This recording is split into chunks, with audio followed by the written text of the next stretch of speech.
Okay. Chris, are everyone in from the hall? Mike. Okay. You touch this one.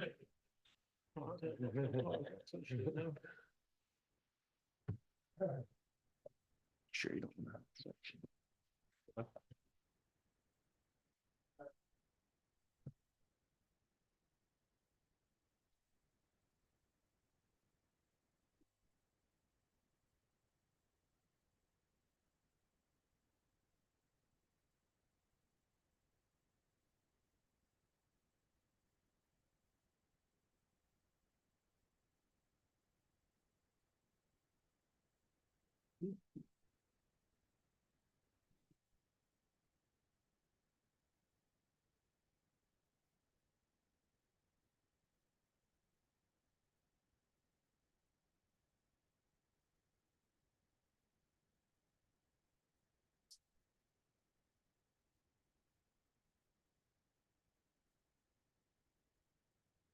We were just waiting on one more country and then we'll get things started.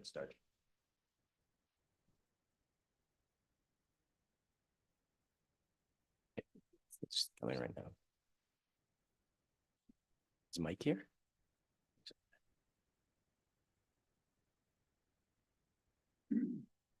Wonderful. Well, let's get things started. Good afternoon, everyone. I believe we have a short video to start our Congress this year, so we'll turn it over to the screen.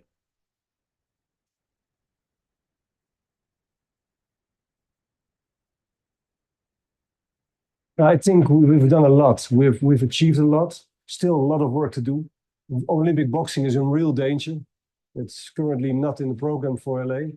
And all what we have to do is to work hard together with all the national federations, with the board, and with the staff of World Boxing to keep boxing in the Olympic movement. We need to stay together, because if we stay together, we have power. You know, we really support boxing. We bring boxing position back in the Olympic game, you know, like in the world. It's very important for athletes, you know, not just for company or for somebody, for everybody.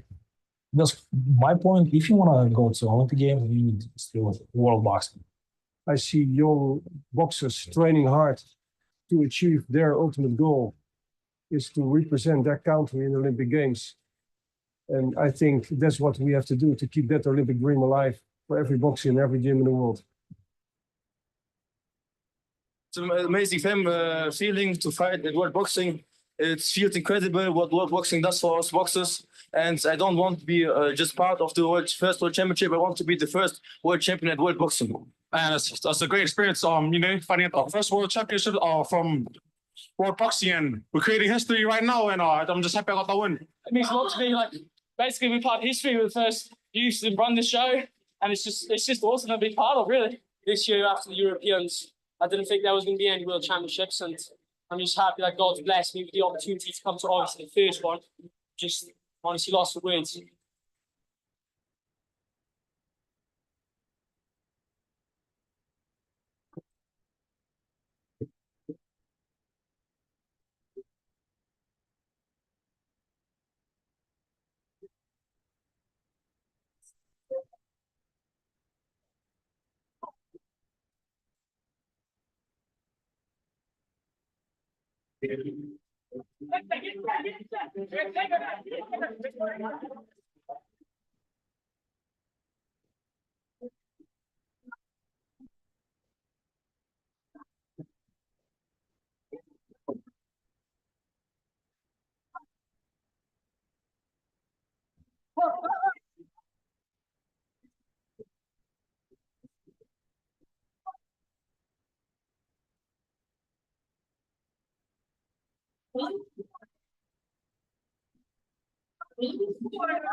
Well, good afternoon, everyone, and welcome to the 2024 World Boxing Congress.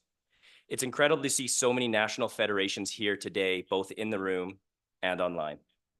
It's a true testament to how far world boxing has come since our inaugural Congress in Frankfurt, Germany last year, and a reflection of so much hard work put in by so many national federations.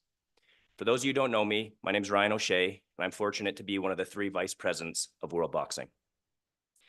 Unfortunately, our Secretary General, Simon Tolson, is unable to be here in person today. He is with us online, and he was instrumental in putting forward today's agenda. If there are questions today that come from the floor, Simon will also be online to help assist with those questions. I want to take this opportunity to acknowledge and express our sincere appreciation for USA Boxing. Mike, Chris, Tyson, Elise, and all the USA Boxing staff and your board of directors for not only hosting the U19 Championships this week, but also for your hospitality and for helping to coordinate today's Congress. Before I turn it over, just a few housekeeping rules. First, please turn off your cell phones, your ringers. There's going to be plenty of time for photos later. We ask, because this is being recorded, that nobody take video during today's Congress. But again, during the coffee break and at the end of the Congress, there'll be plenty of time for photos. If you wish to speak during the meeting when we're putting forward changes to our statutes or the competition rule changes, please raise your hand. Someone from USA Boxing will come, provide you with a mic. Please state your name and the national federation you represent. With these items out of the way, I'll turn it over to our president, Boris van der Borst. Thank you, Ryan. Thank you, Ryan, for the opening words. But first, before we start the Congress, I would like to ask Tyson Lee, President of USA Boxing, the excellent host of the tournament and also from this Congress, to do so opening words. Please take it.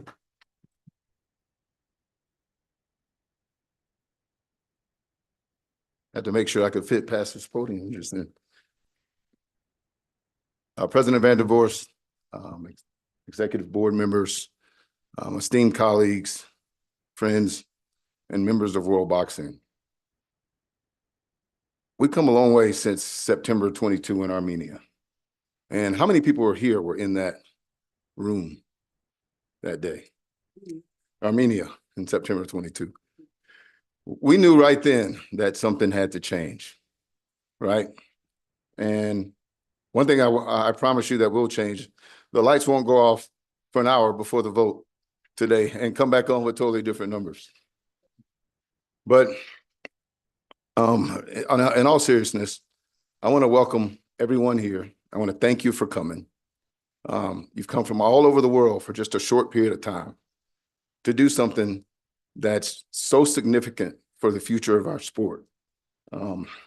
And some get paid, some don't. Some have come on their own dime, some have budgeted to come here. And it's because this room's full of everyone from everyday people that go to work to multimillionaires. It's amazing how boxing brings people like that together. And the fact that we're all sitting here and we're going to make a difference in something that's never been done. This has never been done. There's never been an international federation kicked out of the Olympic family, a new one that started from scratch. And then people had to have courage to come on board and have faith in the future of what we're all doing. So with that, I just want to give everyone a hand here and abroad who's involved in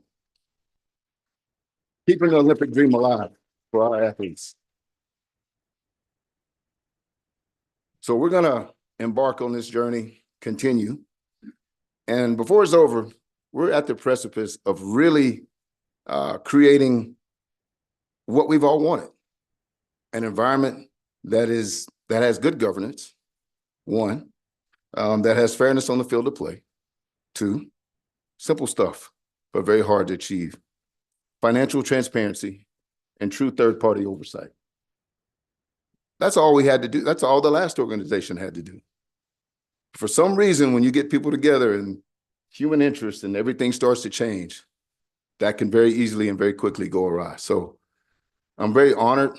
And on behalf of the board of directors, our members at USA Boxing, our foundation, I just want to welcome everyone here to Colorado Springs. Thank you for what you're doing. And I'll end with a quote from Muhammad Ali. He said one of the shortest poems in history, and it can help us if we can all remember this, and it can help guide us to where we're going. He was addressing in very turbulent times in the United States for racial division and all that. He was addressing in 1975, he was addressing Harvard. So you got this guy off the streets, 6th grade education, I think, and he's addressing Harvard. And he said, me, we. And at the end of the day, it's going to take all of us to get across the finish line so we can keep boxing Olympic for all of our athletes all around the world. Thank you.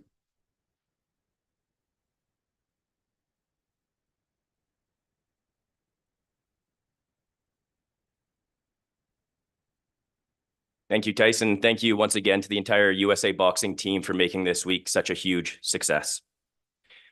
With that, it's now my honor to commence the 2024 World Boxing Congress by inviting our president, Mr. Boris van der Vorst, to the mic for his opening remarks.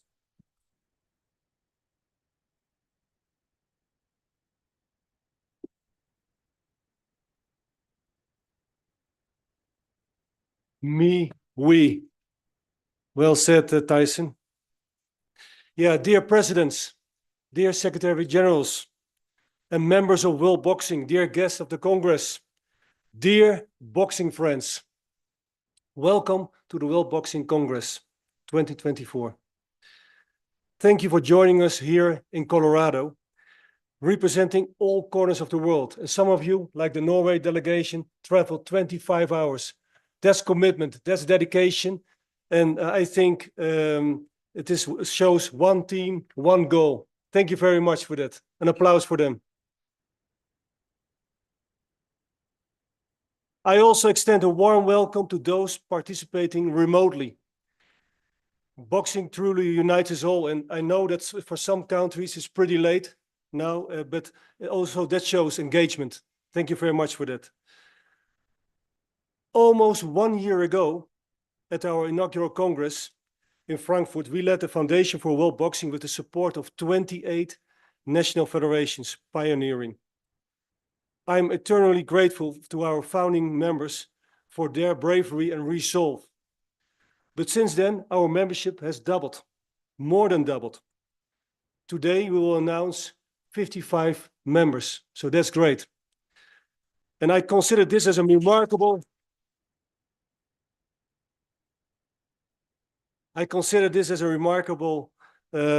achievement from all who were busy with that, and in the current context of our sport, that strengthens our collective mission. In the past year, the travels of many executive board members, Secretary General, and other representatives of World Boxing have taken us to many countries, from Paraguay to Mongolia, from India to Ireland. And in every country I visit, I try to visit boxing gyms and speak to boxers and coaches, not just boxing administrators. And I saw young boxers training very hard in various conditions, but all with dedication, driven by a dream of representing their country at the Olympic Games. They all deserve that dream to be alive, and they all deserve a fair chance of achieving it. That's the vision we are fighting for, friends. Boxing place in the Olympic program is still at risk, but we are now finally within a realistic shot of securing its place in the Olympic program back. And this is only because a few years ago, committed boxing leaders established world boxing as a clean, credible pathway to ensure a future for our sport and to keep the Olympic dream alive for boxers worldwide. This is all because we have found a way to convince other boxing leaders to support our cause, and we were able to grow this organization together. Thank you all very much for your dedication to the Olympic values and to the values of boxing. And just under a year ago, I had the honor of being elected as the first president of World Boxing by the national federations. And my primary mission was, and still is, to secure Olympic recognition for world boxing and to restore boxing to the LA 2028 program. I pledged that we would work hand in hand together and build world boxing into a reliable, respected international federation for all stakeholders. In the course of the past 12 months, we have made significant strides, establishing partnerships with multi-sport events such as CISM for military sports and the World Combat Games to re-include boxing in their programs. These agreements open valuable additional opportunities for our boxers, and we will continue along the same pathway with other organizations too. We are now being officially received as potential partners in governing bodies, boxing, by ANOC last week in Portugal, together with Mike. Continental Olympic Committees, National Olympic Committees, ARISM, Sport Accord, WADA, ITA, and many others. And I think that's really significant steps. And most importantly, on May 6th this year, World Boxing formally engaged with the Olympic Committee, International Olympic Committee in Switzerland. Since then, our relationship with the IOC has grown, marked by an observer status in Paris and ongoing knowledge sharing sessions. There were a lot of them. We are on track to achieve professional recognition by early 2025, a milestone crucial for the re-inclusion of boxing in the LA 2028 program. This Congress, where we will adopt updates to our constitution and competition rules, brings us closer to our goal, common goal. World Boxing has also recently established an Olympic commission, engaging the former legendary champ Gennady Golovkin.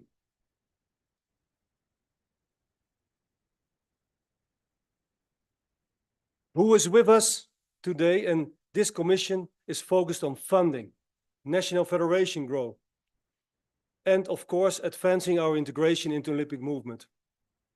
The commission's work is crucial for achieving IOC recognition, which will increase our funding, global engagement, and organizational diversity. From the outset, expanding our membership has been a priority. Recently, we surpassed the 50 national federations, and today, well, as I said, we will announce 55 members, a milestone achieved through dedicated effort, despite external pressure. We had not a free run here in this field. And this growth required numerous meetings and tireless collaboration, and we anticipate welcoming additional members in the near future. We are well represented in all continents, in all 5 continents, with even the African representation starting to grow.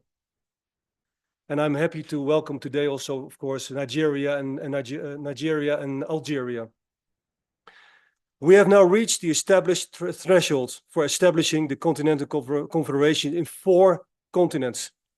This important next step is well on the way, and it will allow us to serve all national federations in all regions even better. Membership growth alone is not enough. We also must enhance diversity and global representation within our national federations, but also in our leadership.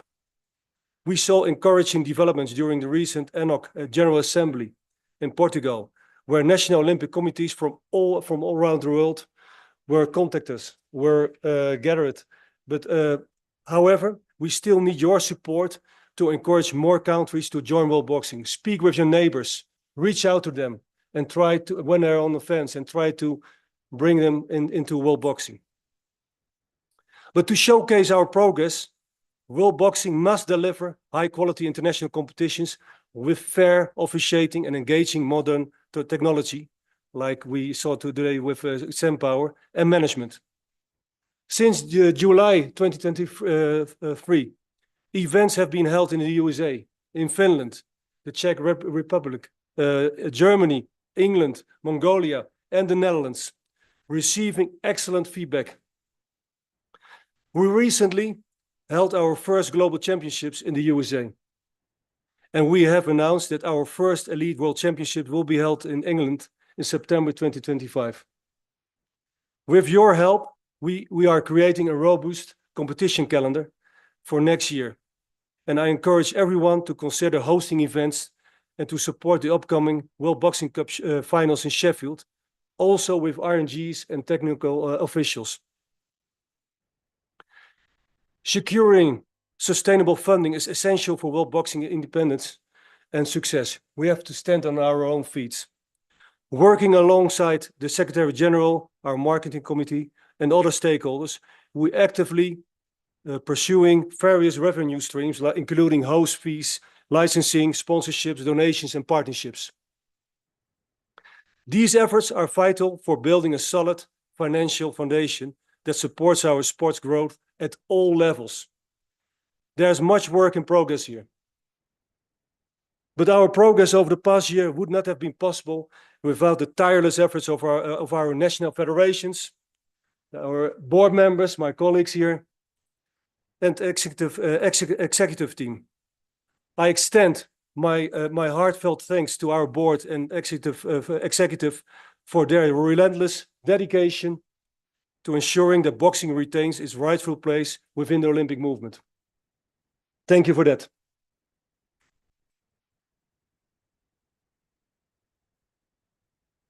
Their commitment has been invaluable, providing strong leadership and vision for world boxing future. Additionally, I want to recognize the outstanding contributions of our staff. Lee Murgatroyd, Dimitri Geistruk, who has recently stepped away from his role, and our Secretary General Simon Toulson, who unfortunately cannot join us today for personal reasons. Let's give them all a round of applause for their remarkable work.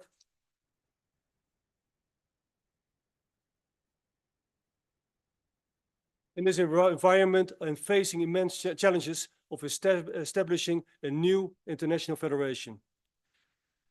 But here in Colorado, where Olympic dreams take flight, as you can see at the airport, we extend our thanks to USA Boxing for hosting our Congress and organizing the U19 World Championships. President Tyson Lee, Executive Director Mike McAtee, and their team have made a significant contribution to world boxing development. Also, one of the main building blocks from the beginning of world boxing.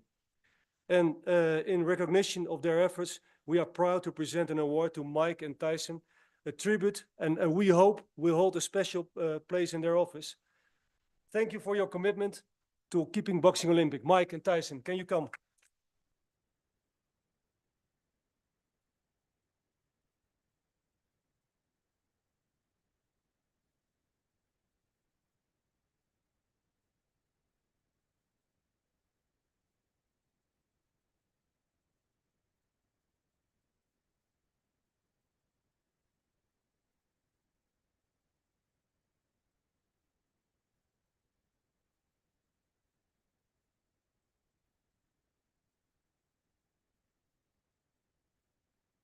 Yes, finally.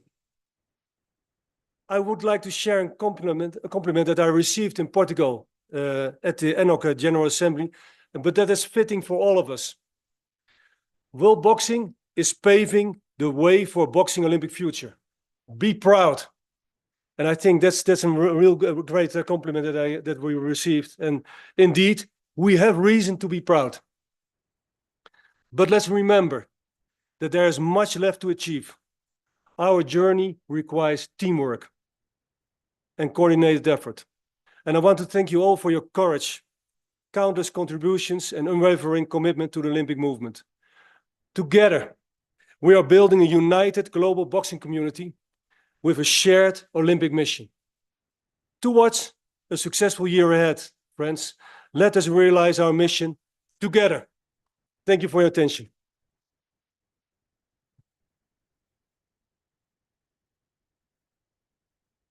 Ryan?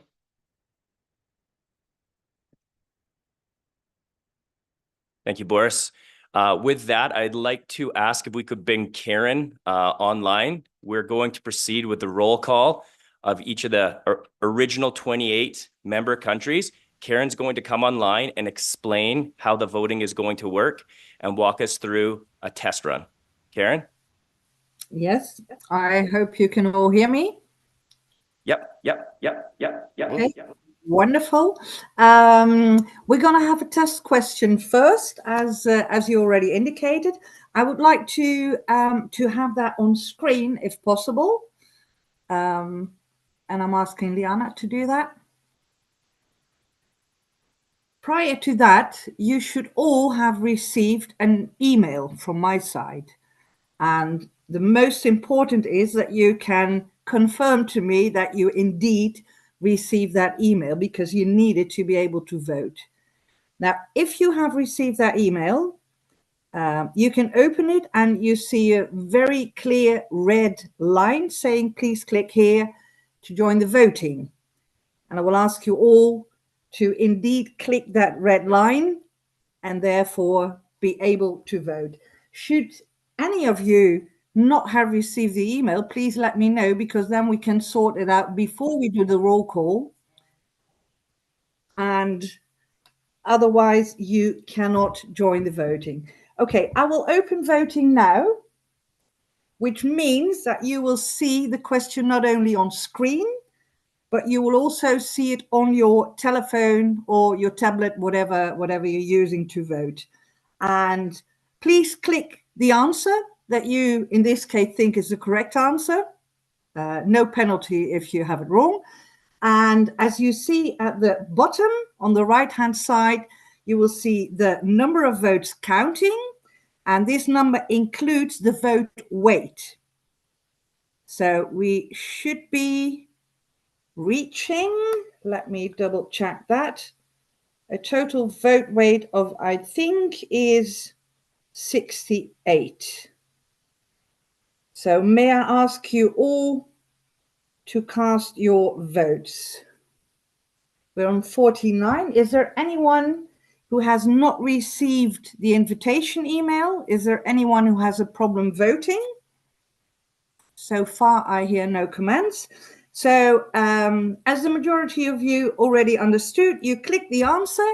If you click it, the answer, the background of the answer changes color. If you click it again, you correct your answer. So don't click it twice, click it only once. Only if you want to change your vote, you click it again and you can choose another answer.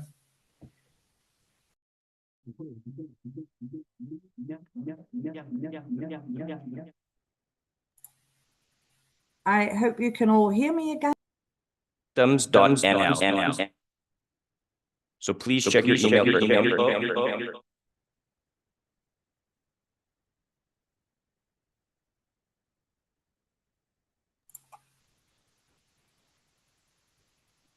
As far as I can see, not everybody has cast a vote yet.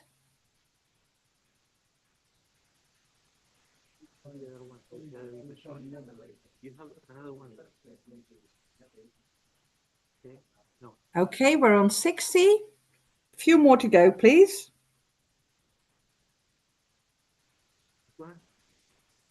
And the roll call that we will do next is the only question where you cannot. Just a reminder, this opening vote here is for the original 27 inaugural members.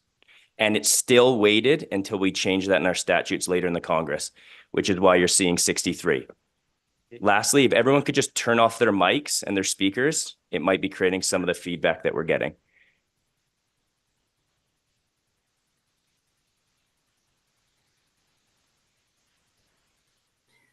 Okay, I will close voting and you will see the result on screen. And then the next question will be our roll call. And there we can see if there's any country that apparently is not able to cast a vote. So I will close voting. For those of you who are interested, it is Tom Hamilton, and he was born indeed in Colorado Springs. But that's only for the record. Okay, let's continue with the roll call. I will open voting now. And as soon as you cast your vote now, you will see that the background of your country name changes color. So Sweden is present. Exactly.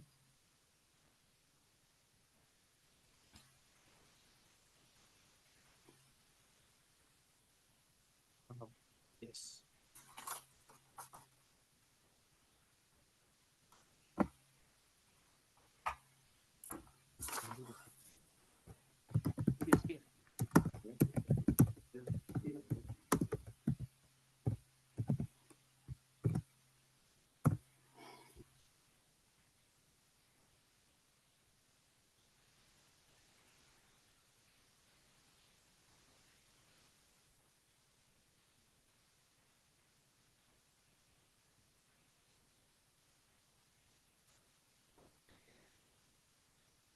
the countries that are missing now, are they present in the meeting virtually?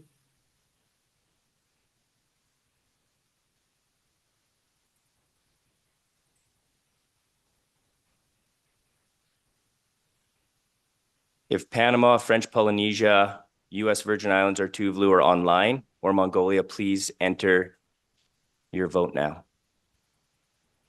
Okay, I've seen a chat message now that apparently not everyone And has. Karen, if you can hear me, we're still working on getting Nigeria their link as well.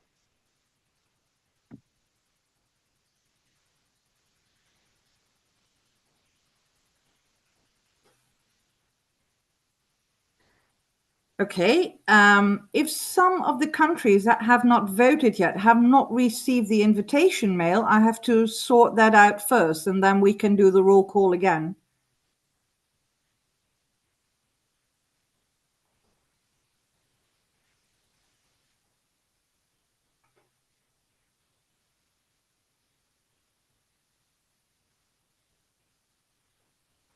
Okay. What I will do is I will abort the roll call because apparently not all countries have received the invitation mail.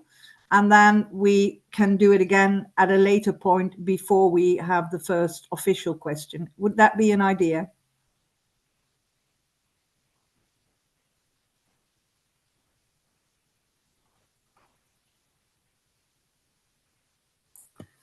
Okay. Thank you for your patience.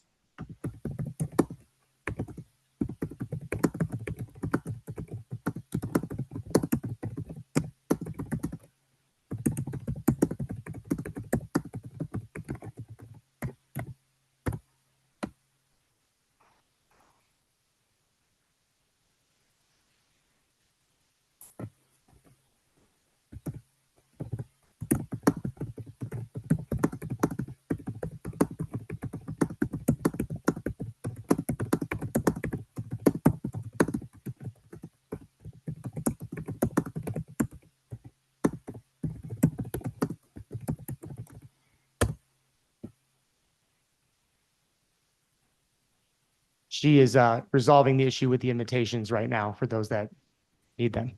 Thanks, Chris.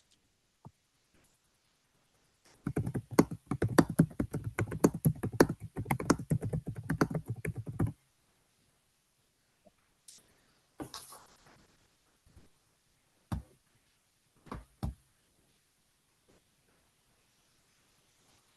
going to ask everyone to abort voting, and we will do the roll call again before the first official question.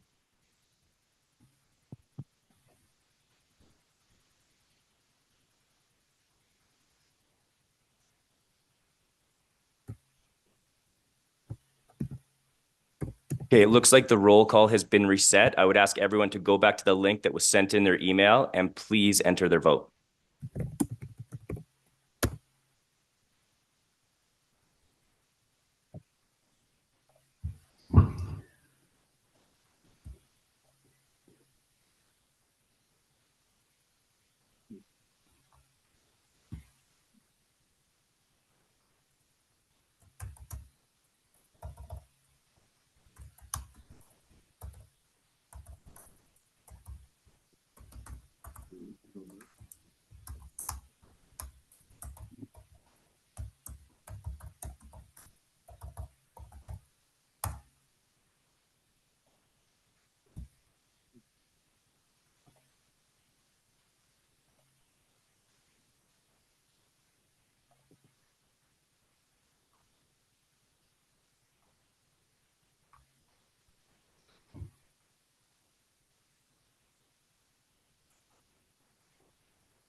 Okay, while we sort this out, we could do a roll call and approve the agenda by hand for those in the room. And then Karen might reset the additional 18 new members when we get there. Do we want to proceed with a roll call by hand and approve the agenda that way? Okay, so again, I'm going to ask that all 27 inaugural members who are in this room, please raise your hand.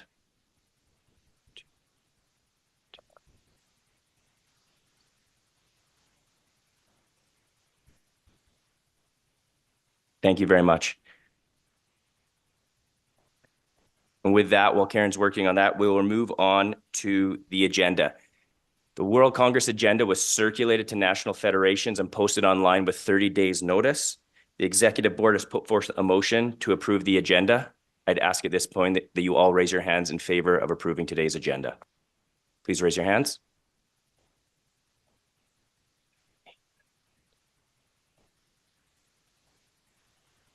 Thank you very much.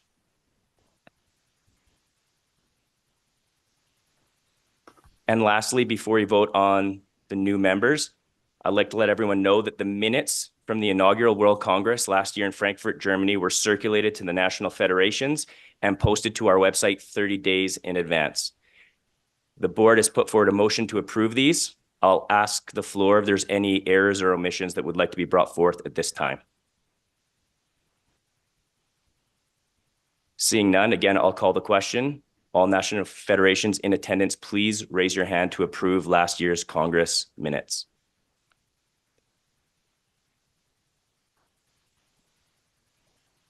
Thank you very much.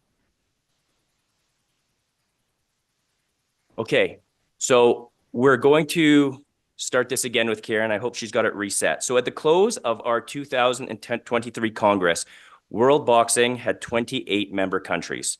Today, we are excited to welcome 18 additional countries whose eligibility has been verified and shared with the membership.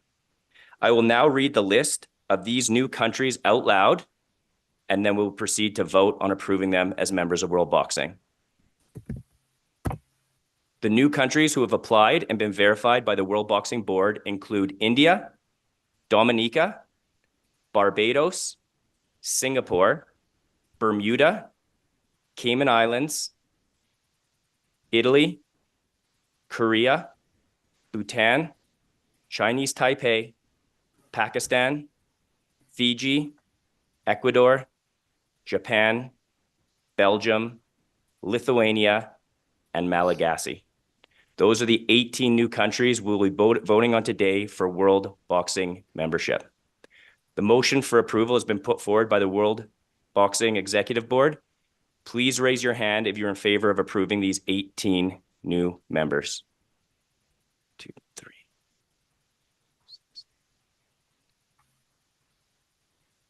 Thank you very much, and that motion passes. So welcome to those 18 new countries. These 18 new member countries will now be able to vote in the remainder of today's World Congress. Karen, are you prepared that we can run a test now on all the? Yes, I am.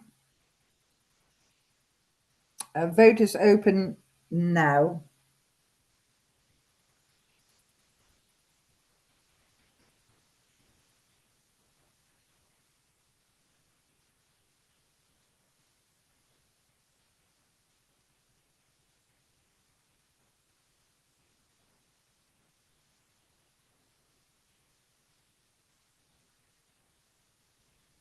So may I please ask you all to cast your votes. There's only one option. You press number 1 to confirm your presence.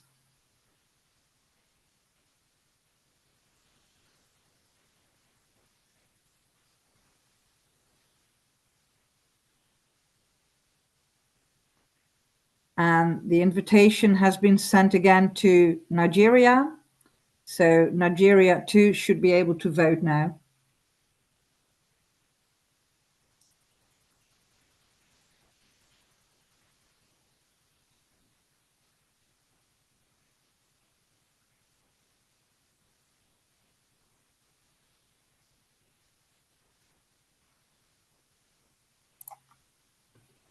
Nigeria and Chinese Taipei.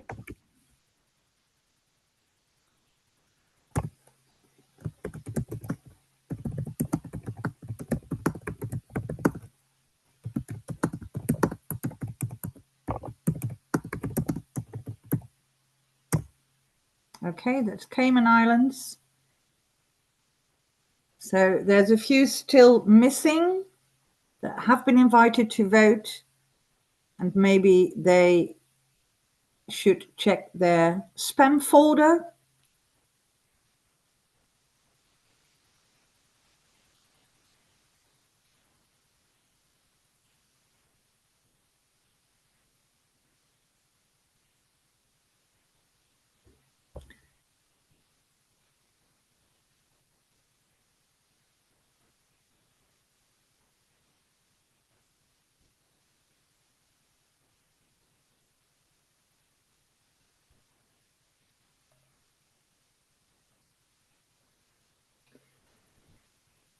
Okay, is there anyone present in the room who is apparently not able to vote?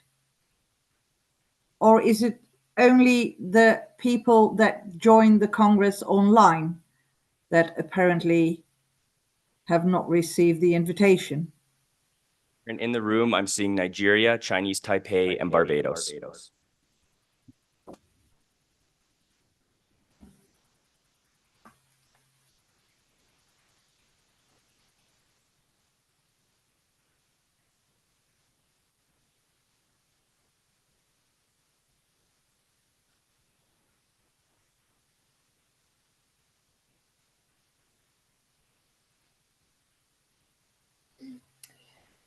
Okay, I have another email address that's just given to me from Mongolia. So I'll send the invitation again, but I need a little time there. Sorry.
Okay, anyone else? I see Chinese Taipei.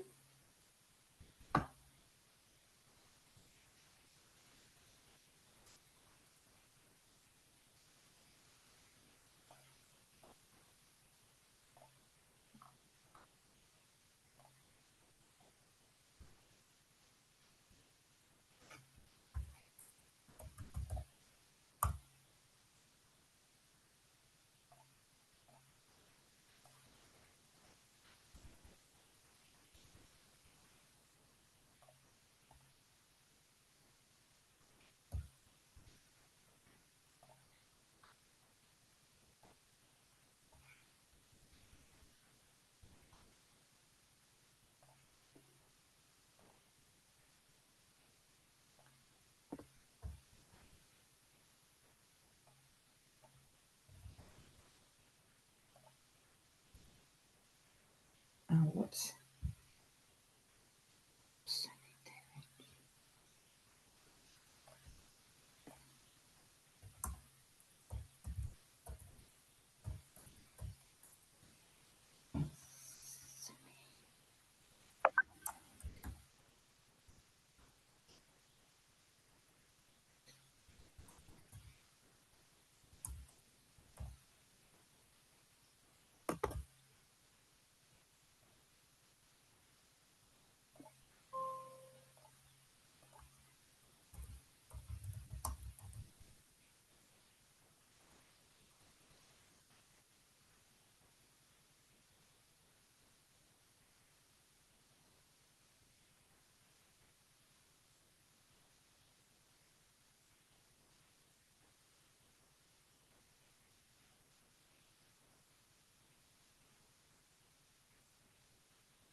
Chinese.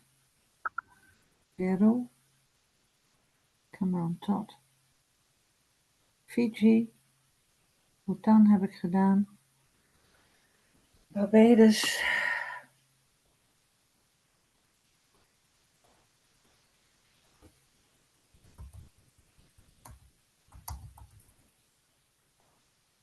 Barbados.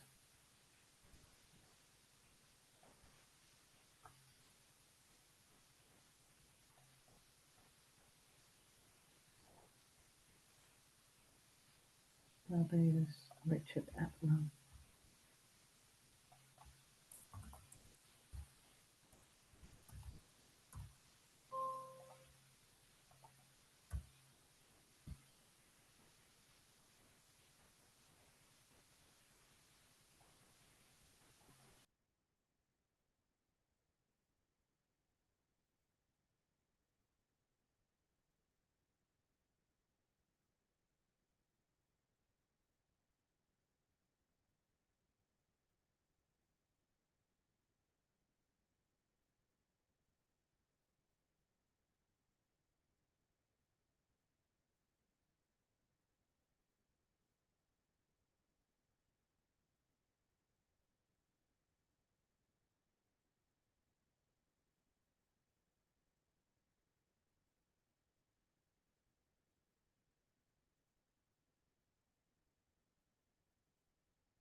The guy said apparently he's going to the president who's having the issues.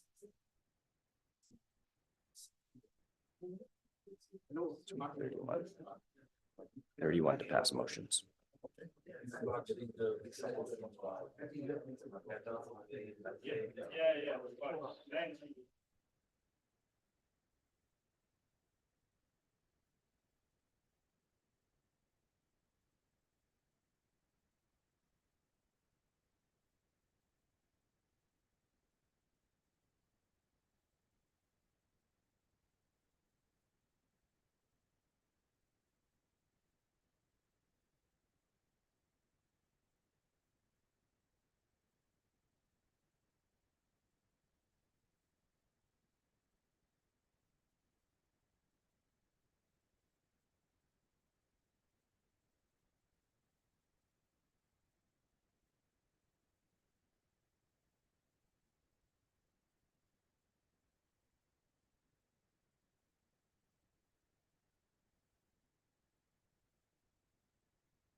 get everyone's attention. It looks like all of the members who are either online or in the room have received their vote and have confirmed their attendance. I'd like to invite everyone back to their seats so we can proceed with this year's Congress.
Thanks again to everyone for your patience.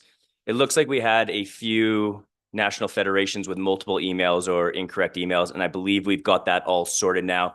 We have 38 countries either in this room or online who are able to vote for the remainder of the Congress. I believe Peru's registering right now, which would bring us to 39.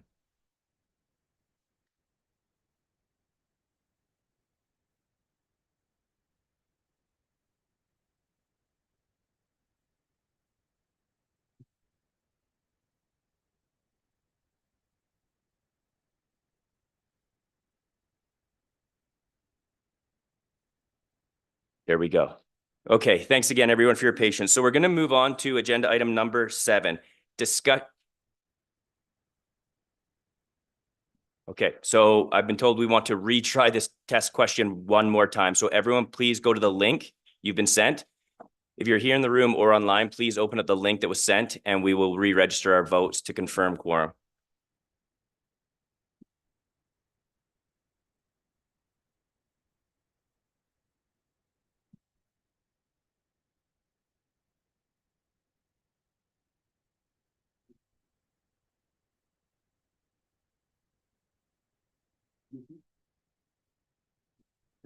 Done. A few more.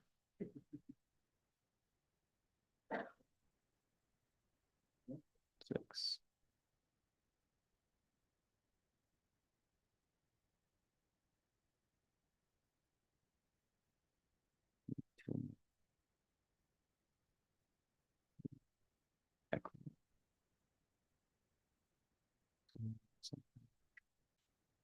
Bermuda. So we're waiting on Bermuda.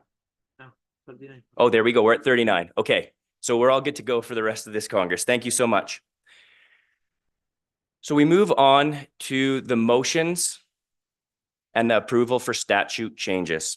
Today, we present and vote on 3 important changes to the World Boxing Statutes, which are critical for our governance and progress towards provisional recognition. I'm going to present all 3 of these motions collectively, and then I will open up the floor for questions from our members. Can we please put the 3 motions up on the screen? Motion number 1, one country, one vote policy. The proposal is that the voting structure of world boxing shall be amended to implement a one country, one vote policy. All forms of tiered or weighted voting shall be removed from the statutes. Each national federation shall be entitled to a single, equal vote on all matters that come before the Congress for consideration. This is motion number 1. Motion number 2, please. Motion number 2, annual congresses. World Boxing shall amend its statutes to require that the Congress be convened annually to ensure financial good governance of the organization. This change shall replace the current practice, ensuring that regular annual meetings are held to review the organization's progress, address key issues, and promote transparent governance. And lastly, motion number 3, please. Reallocation of powers from Congress to the World Boxing Executive Board. It is proposed that the detailed and precise wording in the World Boxing Statutes be amended to reallocate certain powers from the Congress to the Executive Board in order to finalize the document before the 18th of December, 2024. This change shall grant the Executive Board the specific authority to make decisions on behalf of the organization, solely on the drafting and wording of the statutes in line with the principles and values held by the Congress. It was brought up earlier today when we all met and discussed this motion. I want to clarify that this motion is only providing this authority and this power to the Executive Board through December 18th, 2024. So I just wanted to clarify that to everybody. At this point, having read all 3 motions, I would like to open up the floor to the membership if they have any questions or concerns about any 3 of these motions. Please raise your hand. Thank you. I'll have someone bring Steve a mic.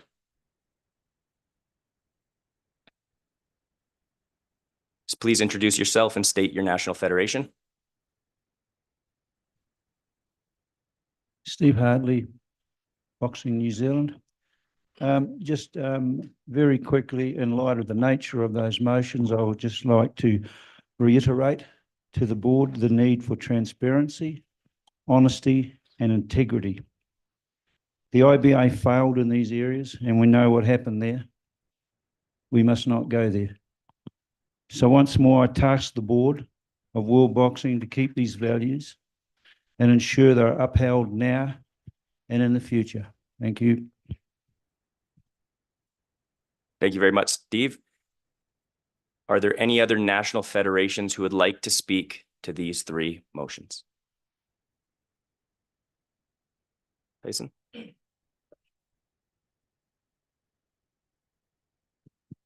Tyson Lee, United States. We had a great discussion this morning already about these, and I think that we know what we need to do. We need to support these motions, in my opinion, because we've come too far not to finish. And I think that in light of everything that we discussed today, we need to consolidate, work as a team, and get this thing, like we said, across the finish line and get recognized, because let's not forget why we're here. We're here to maintain the pathway to the Olympics for our members and our boxers, among all the other things that we're here to do. But let's not do anything to undermine what we've already accomplished. I know why we had all these rules before, but it's very important, I think, in my opinion, that we support these, and the United States will support them. Thank you. Thank you, Tyson. Again, I turn to the membership and ask if there's anyone else who would like to speak to these 3 motions. Mr. Singh?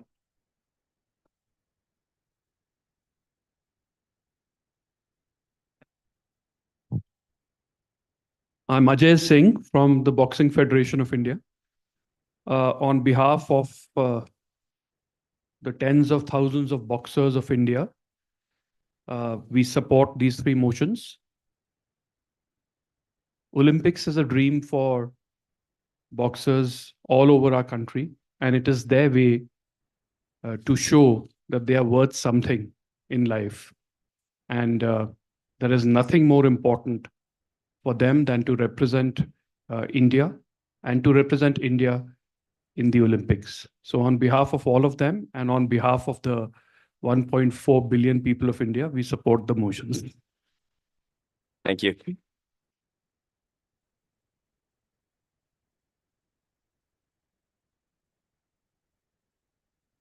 Looking around the room, I'll put out one final call. If any of the national federations here in attendance would like to speak to these motions, or if there's anybody online who would like to comment, you're free to do so in the chat.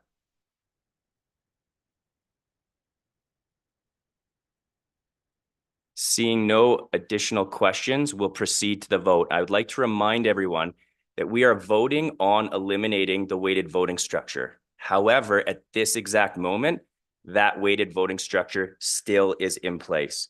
So we have 39 voting countries here, weighted as a total of 82 total votes. In order for these three motions to pass, we need to have 55 votes minimum in favor to represent the 2/3 majority. So I'll turn it over to Karen, and I'll ask everyone to open up the link that was sent to them, and please vote on all three of these motions. You can put in favor, against, or abstain. I ask you to please vote now.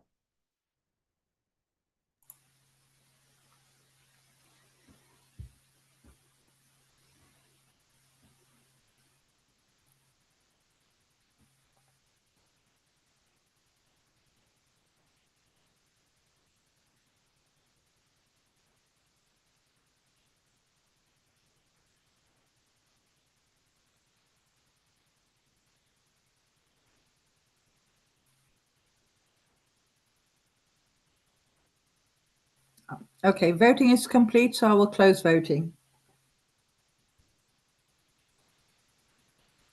So we had a total of 79 votes in favor of the three motions, 2 votes against, and 1 abstaining. With that, all three motions pass. Thank you very much. So moving forward for the remainder of this No, I think. Okay, so I was told we were going to be putting them forward collectively. Karen, can you confirm whether we're putting these forward individually or all three at the same time? Well, we have already voted individually for number 1. So either we can go and do the collect vote for all, or go to number 2 and 3. Up to you. Number 2. Thank you. Everyone, please open up the links.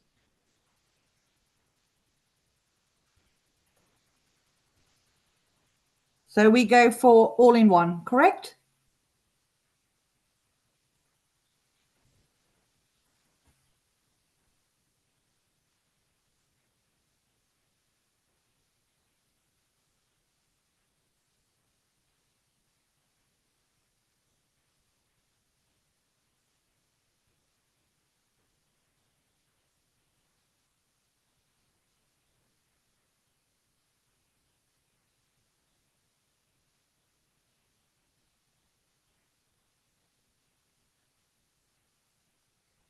What you've put up is the collective 3 motions. So we're going to have to reset this, and let's do this then. Let's reset this, Karen, and we're going to go back to this vote and put forward all 3 motions at the same time. Okay. This vote So now I'm going to includes... read that we are now voting on is to approve all 3 motions collectively. So do you approve the World Boxing Statute changes? Voting is open. Maybe want to vote in favor of the other changes. Okay, so fair enough. So motion number 1's passed. Karen, instead of putting up the collective statute changes, can you please put up motion number 2, the individual motion?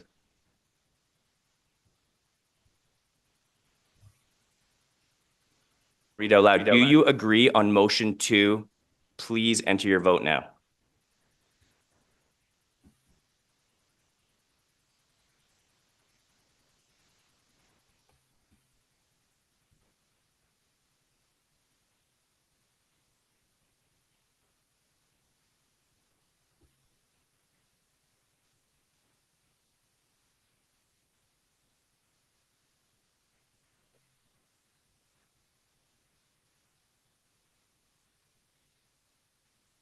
One to go.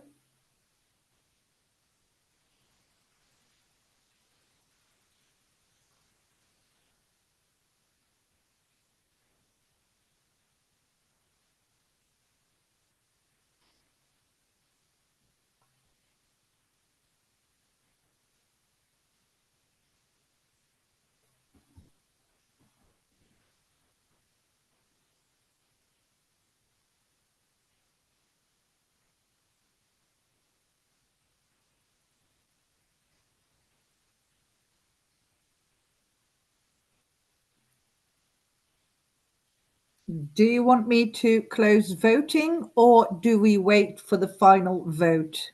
I'll ask one more time. If everyone in the room and online can please just check one last time and see if we can get to 82.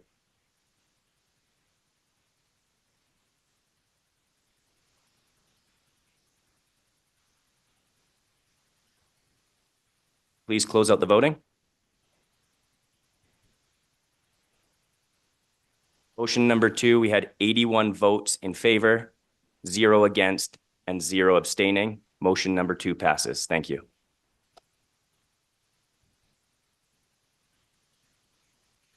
And Karen, I ask you to put up motion number 3.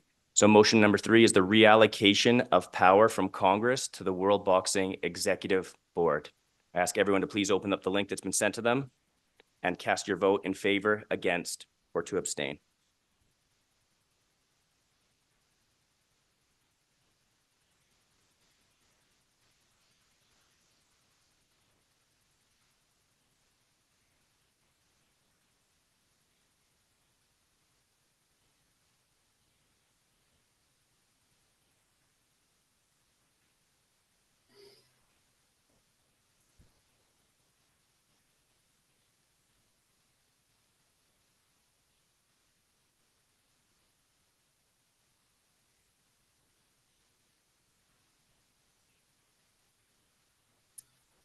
Voting is complete. I'll close voting. So for motion number 3, we had 78 votes in favor, 2 against, and 2 votes abstaining. Motion number 3 passes. Thank you very much.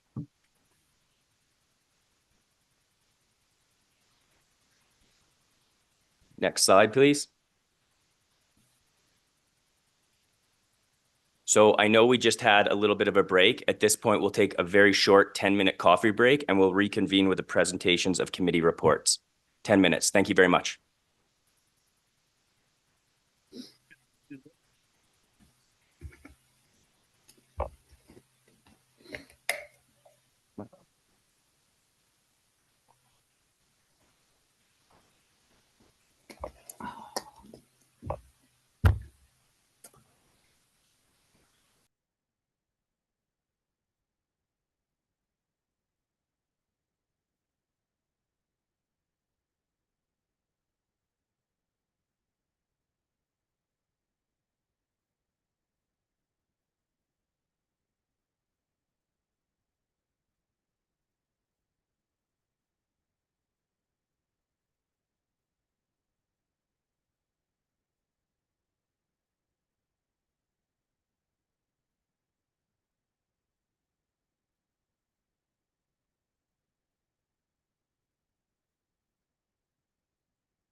I'd like to invite everyone back to their seats so we can reconvene today's Congress.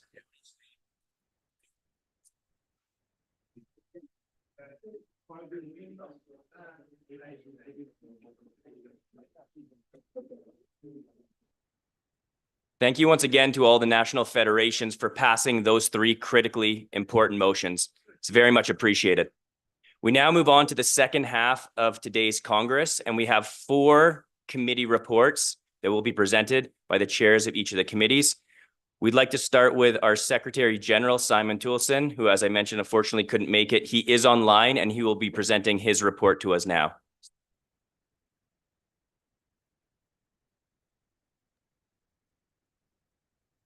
Thank you, Ryan. Hello, everybody. And first of all, I'd say I'm sorry I can't be with you today. Unfortunately, I've got some personal situation which enable me to be there. But I would like to give you an up and administrative aspects that have developed in the last year for World Boxing. And to do that, I'm linking with the of World Boxing.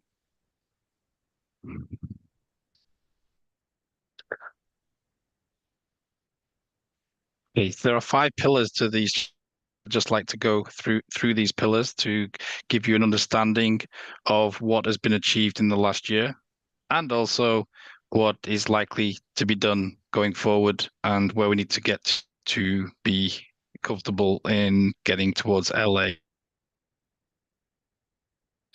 We have, as the President alluded to earlier, started a formal process with the IOC on getting recognition, and we are currently on track for provisional recognition at the end of this year or early next year, as long as we meet the requirements that have been set out by the International Olympic Committee. But this is on track to be completed. We've also, over the last year, built some significant relationships with umbrella organizations in the sport movement. This includes AIMS, WADA, Commonwealth Games Federation, STEASM, also with the President and Mike and Mr. Golovkin, ANOC, Continental Olympic Associations, and a lot of National Olympic Committee relationship with across the board, and I think this will only get stronger over the next 6 months to a year. And finally, one good thing that we've had on this strategy is we managed to have made agreements with the International Testing Authority and WADA for opening the door to having a compliant anti-doping program for our competitions and for our boxers. And this is part of our goal and objective of having trustworthy and fair competitions that are clean, and that everybody that gets in a ring can be assured that everyone's been treated correctly and properly in terms of anti-doping. We've also gone a step further by having our hearings and anti-doping issues being dealt with by Court of Arbitration in Lausanne as an independent source, and this actually removes from any interference on anti-doping matters completely. We're also looking at the clarification of scoring. and the R&J evaluation procedures that have been developed by the Paris Boxing Unit and the IOC, and we at the US and in Colorado, the can be done in this way. And I think this is and I'm hoping that we will develop in this way in 2025. So that's where we are for the first pillar. For strategy, it's about governance. And as we've just alluded to there will be some more changes for the statutes.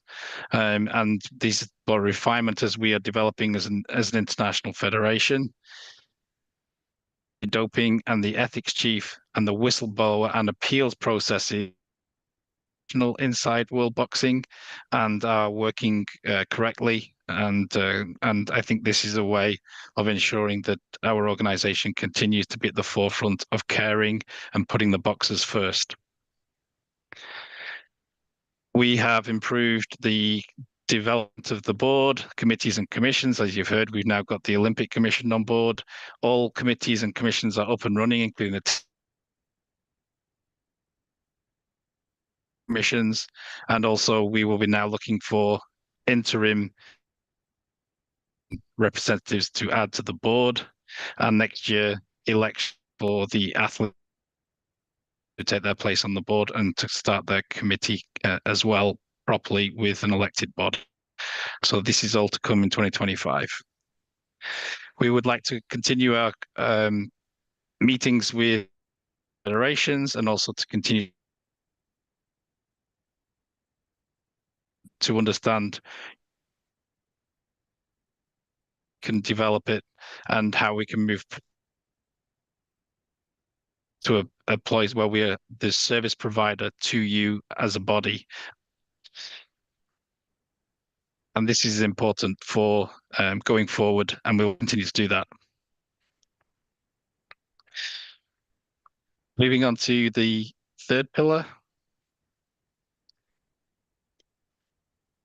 World-class events. We're really, really happy, and I'm proud that we've had our first World Champion in Pueblo, and also we've had several World Cups this year, and the announcement of the Elite World Championships in Liverpool, England next year is a really good base for us to start with and shows that we can deliver high quality and exceptional championship and international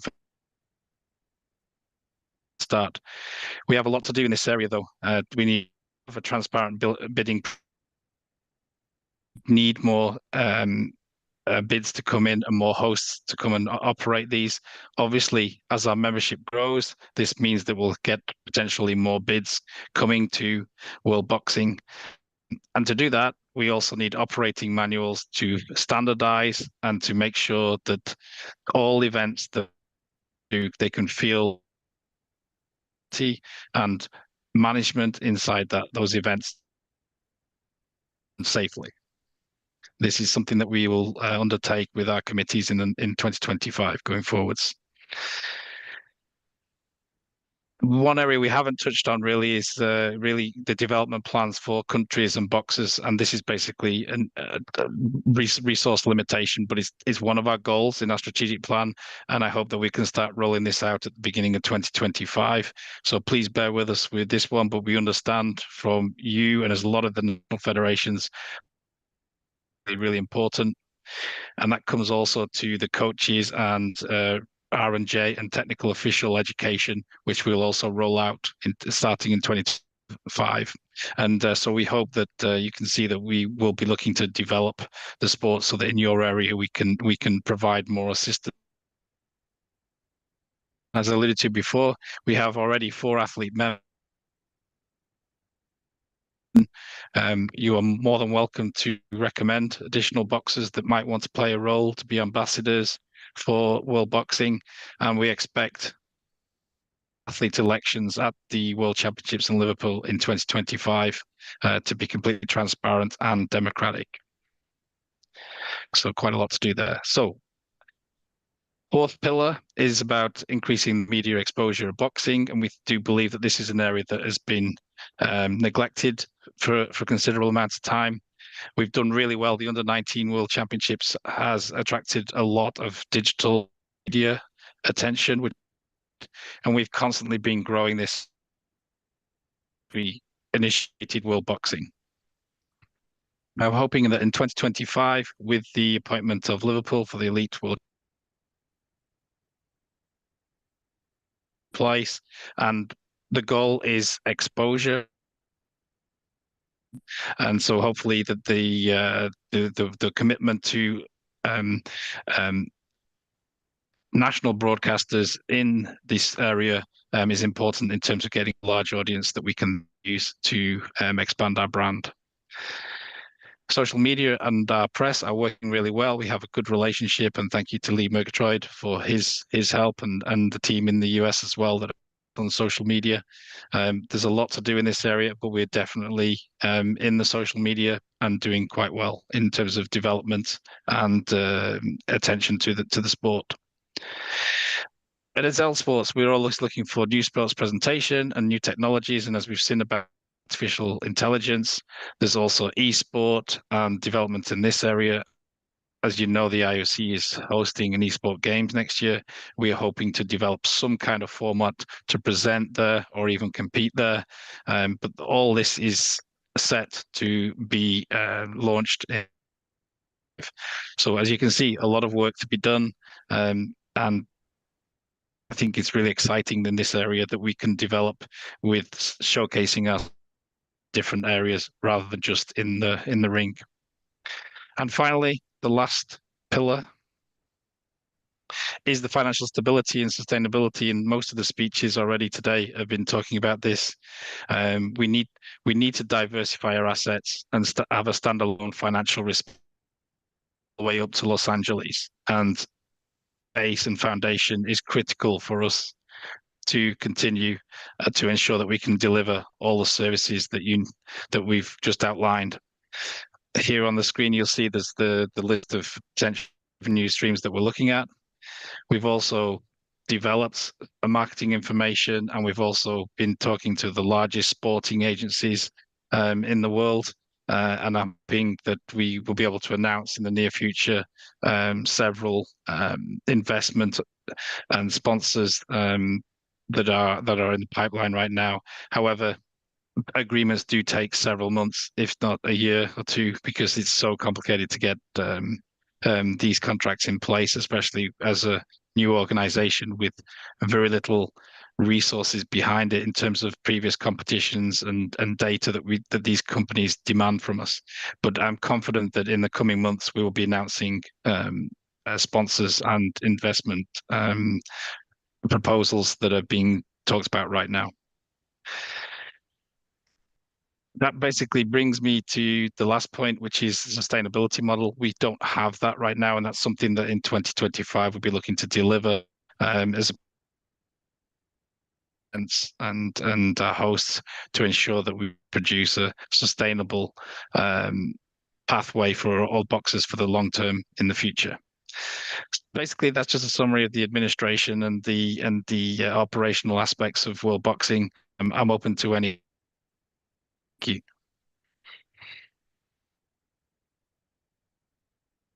Board and the entire membership, and saying thank you for all you've done this last year to continue to foster the growth and development of World Boxing and take care of our members' needs.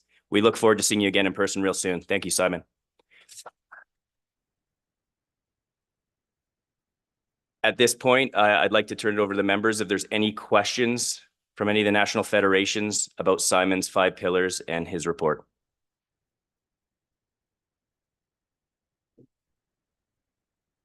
Okay, seeing none, we'll move on. Thank you, Simon. We'll move on to the next agenda item.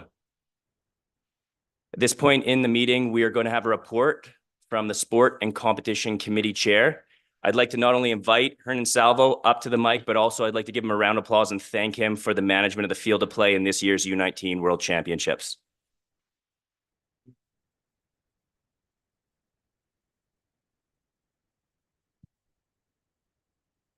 Thank you to all of you. I promise not to be so long in my speech, okay? Dear President, Secretary General, board members, National Federation delegates who are here or online, good afternoon. Everybody knows that after the Congress that we held in Frankfurt the year before in November, we have started with our new International Boxing Federation. One of the main and principal issues that we had was to compose the Sport and Competition Committee that I have the pleasure to be the chairman. After receiving the proposal from the national federations, our idea was to compose the team with sports management, coaching, refereeing, and of course, getting the advices from technical officials. I want to thank to all the members in our committee for their commitment, dedication, and the passion for boxing. So my congratulations in front of this Congress to Michael Jensen from Denmark, Trish Howie from New Zealand, Anna Laukkanen, Finland, Pavel Hignek from Czech Republic, Amanda Coulson from England, Matt Johnson from USA Boxing, and Jennifer Huggins from Canada. Thank you so much, and I would like from all of you a big applause for them. I am going to summarize the competitions that we have during the year. We have the World Boxing Cup in the first stage in Sheffield in England in January. We have the participation in the Bolivarian Games. Bolivarian Sports Organization was talking to World Boxing.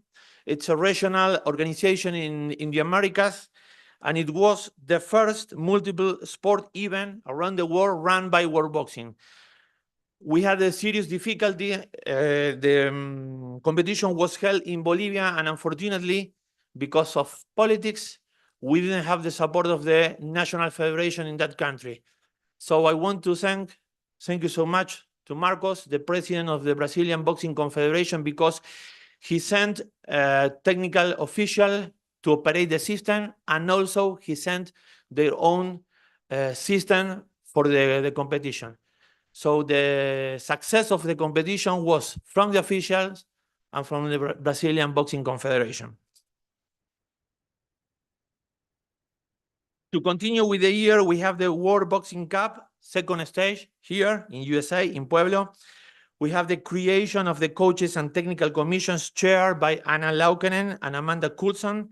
We had also the Eindhoven Cup in May, Brandenburg Cup in Germany, the third stage of World Boxing Cup in Ulaanbaatar, Mongolia, the first competition in the Asian continent, World Boxing Challenge in Tampere, Finland, and we had our first big challenge, the organization of the first World Boxing World Championship for boxers under 19. It was not an easy week, but at the end, I feel that we were very successful because of the IOC and from the feedback we have received from PWBC. So on behalf of the USA Boxing, my congratulations to Tyson. Thank you so much. And Mike.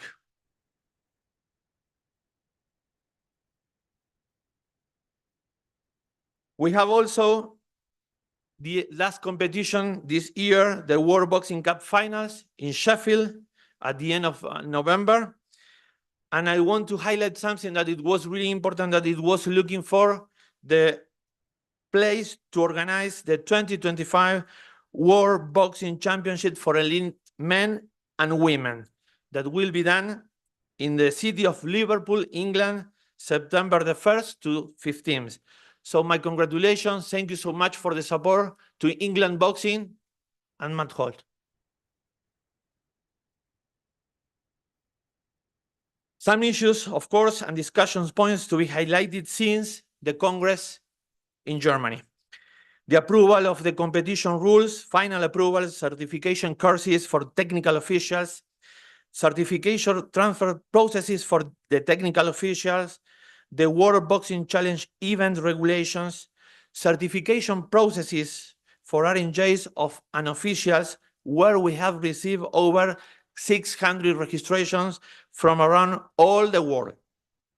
And a part of that, finally, the rule change is proposed for the Congress that is going to be approved in a few minutes' time. Finally, Mr. President, I want to encourage, as Boris said at the beginning of his speech, to the national federations to stay in contact with the Sport and Competition Committee, and I encourage to work with us to get more competitions for our boxers, junior, youth, and elite for 2025, 2026, and 2027. Thank you so much.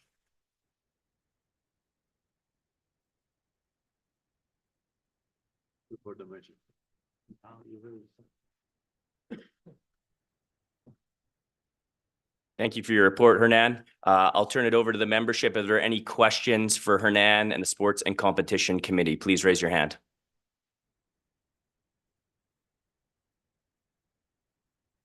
Thank you for your report, Hernan. At this point, we will move on and we will have a report from the Medical and Anti-Doping Committee. I'd like to invite to the mic Dr. Armando Sanchez.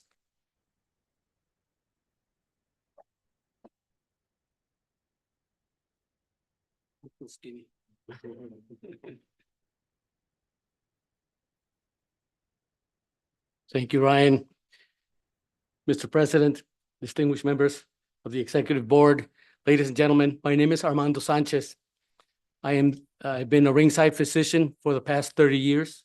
I love the sport of boxing. My goal is to keep our athletes safe. As you can imagine, there are so many things that are out there that could potentially cause harm to our athletes, to our beloved athletes. And I was fortunate enough to be elected as the chairman, I'm sorry, I'm not taking your place, as the chairman of the Medical and Anti-Doping Committee. We have had 2 meetings this past year. One was virtual. The other one was in person just last week. We are planning, we're almost finished with the ringside physician manual, which we will in a few weeks post in our website to make it available to the ringside physicians from across the countries. I have been surrounded by many physicians from all parts of the world, and hopefully we'll be able to bring in additional physicians that will support us.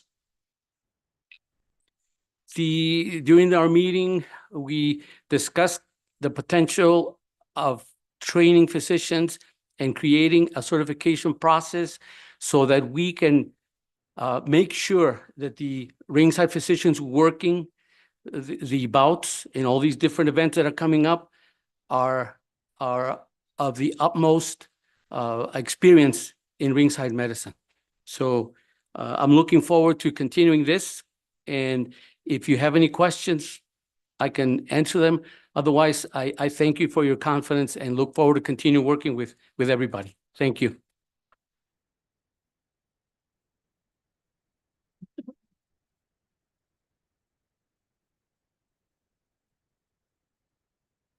Thank you, Dr. Armando. Are there any questions from the floor for Dr. Armando and his committee? Please raise your hand.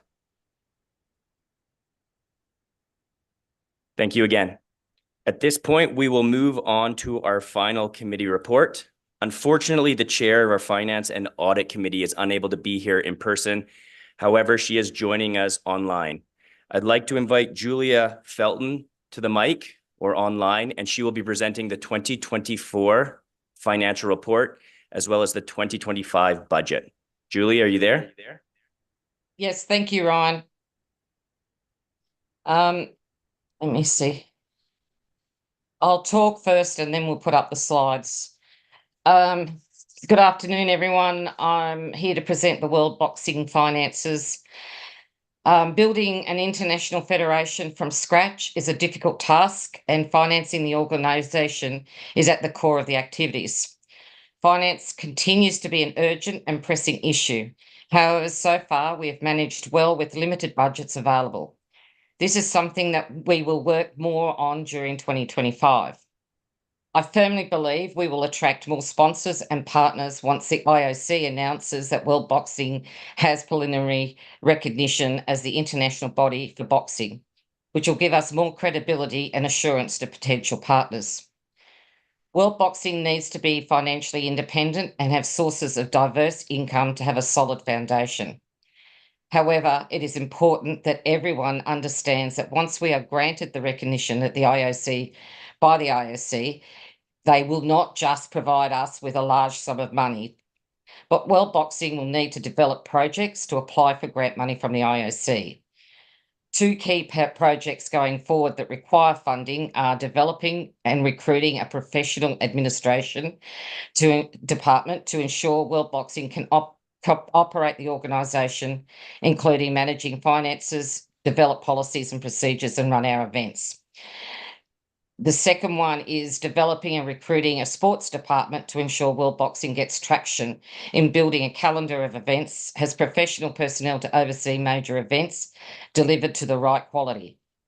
Once this is underway, this will assist in the progressing of the development of certification and training of all officials. And this is a key next step in building an organisation that has high integrity, honesty, and transparency. These will enable World Boxing to lead the sport for the boxers and national federations suitable to the requirements and objectives of an Olympic federation. World Boxing in 2025 needs diversity and increase its sources of income. World Boxing needs all to identify sponsors, donors, patrons who are willing to support the rebuild of boxing. World Boxing still needs investment and revenue as it grows. If you know in your federations of people who may be willing to assist, please put them in touch with Boris and Simon. Whilst we have successfully negotiated 2 sponsors, Sting and Nike, World Boxing needs more. Negotiations have begun with some other sponsors, but we need to understand that negotiating a sponsorship takes a lot of work and time to get the parties to the point they are willing to sign an agreement. Simon has done an exceptional job of keeping our expenses to a minimum, and I know that Boris has been paying all his expenses from his own pocket, which isn't sustainable. I'd like to take this opportunity to thank Boris, Simon, members of Boxing USA, my colleagues on the board and the Finance and Audit Committee for all their hard work this year. I'm happy to answer questions, but maybe first we should just look at the 2 slides.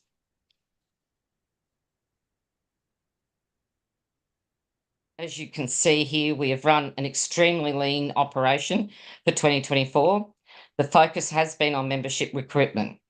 Sponsors Nike and Sting are in place, but much of their support so far has been value in kind. We're continuing to collect membership fees. As you can see, the membership fees are slightly down, and this is partly because the executive board made a decision to reduce the fees due from the smaller and poorer nations to enable them to be part of World Boxing and not to be a barrier to them joining. The additional support from national federations is a one-off request from our member federations to donate essentially more money to help us build our initial organisation. Loans, we have drawn down on the full loan from the USA Boxing, which we thank them very much. Expenses, there's wages and IT, finance and legal and insurance, airfares, hotels, trains, and etc., which, as you can see, definitely is not counting all of Boris's travel. Events, anti-doping, and contingency. And you can see from the totals, we suffered a small loss. Can't see the rest of the little slide. Sorry, hang on. Yes, we made a small loss. However, our final position as at the 31st of December, I think will be very different. with hopefully some of our the negotiations that Simon is undertaking coming to fruition. And also I know some of our member federations have recently paid their membership fees, which wouldn't have been counted in these figures because they're as at the 30th of September. The second slide is the proposed budget for next year. From this, there's a significant number of initiatives for 2025 with the work of the board of directors. A lot of work's going into developing licensing agreements. The National Federation dues are based on 50 members, which is a very conservative estimate. Hosting fees will come online in 2025 and potential for TV and digital deals coming online in 2025. So 2025 should be a much better and brighter future for world boxing. Now, if there's any questions.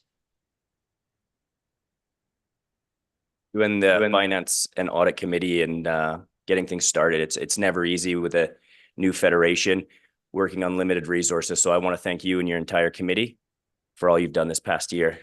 I'll also now turn it over to the membership online and in the room. If you have any questions for Julia, please raise your hand.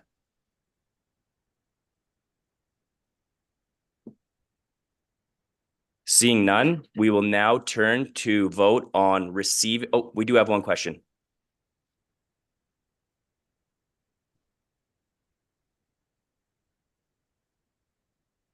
Thank you very much. I'm Tatsuya from Japan. So thank you very much for really clarifying the detail of the account of the budget. So is there any plan to send the detail of the account and budget as a PDF or something? Sorry, I couldn't hear that. Oh, sorry. So is there any plan to send the budget, detail of the budget and account as a PDF for each NFs? Simon? I would think so. Yeah, so we will do that after this meeting. We'll send all the documentation to you for that. But also at the end of the year, we will send you the approved accounts from the auditor to be absolutely transparent. But as we've not finished the whole year, we can't do that. And this is our first year of full operation. So, but at the end of the year, we will do that. So you will get a full dossier with all the accounts to deliver to you. But I will after this meeting, I will send the slides so you can have a deeper look. Thank you. Is there anyone else who would like to ask a question of Julia and the committee? Hearing no further questions, we'll now move to vote on the receipt and approval of the 2024 financial report and the 2025 budget. I'd ask that everyone open up the link again and please vote either in favor, against, or abstain. Remember now, we are working under a one country, one vote policy.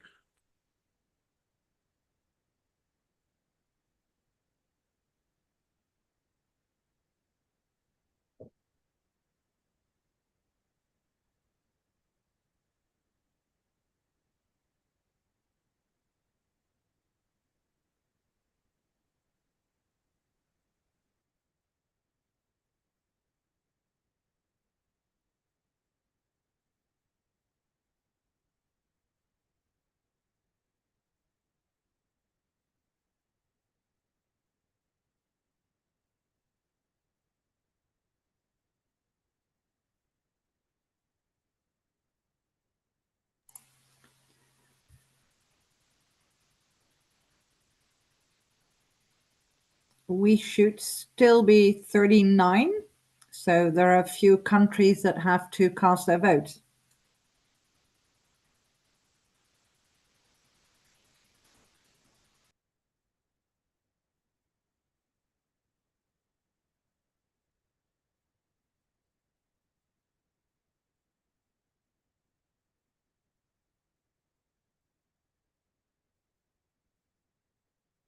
so, and we'll close out the voting.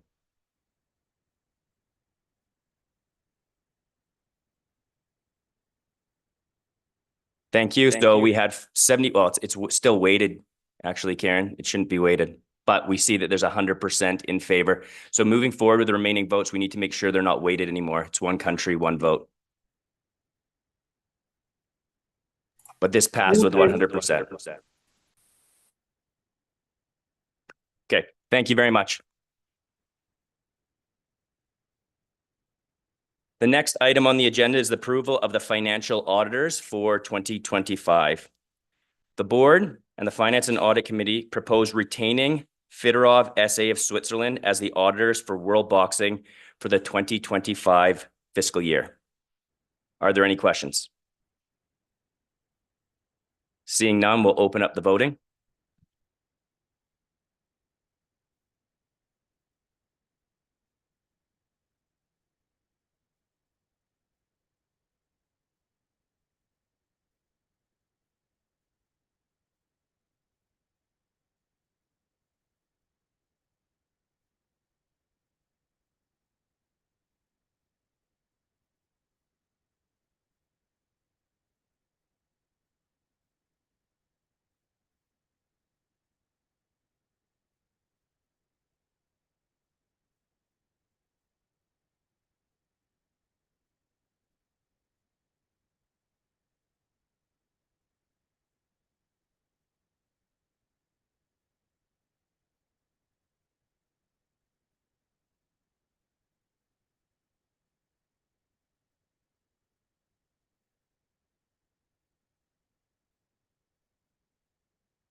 Karen, can you please close out the vote for the approval of the financial auditors? And the vote passes with 35 votes in favor, 1 against, and 0 abstaining. Thank you very much.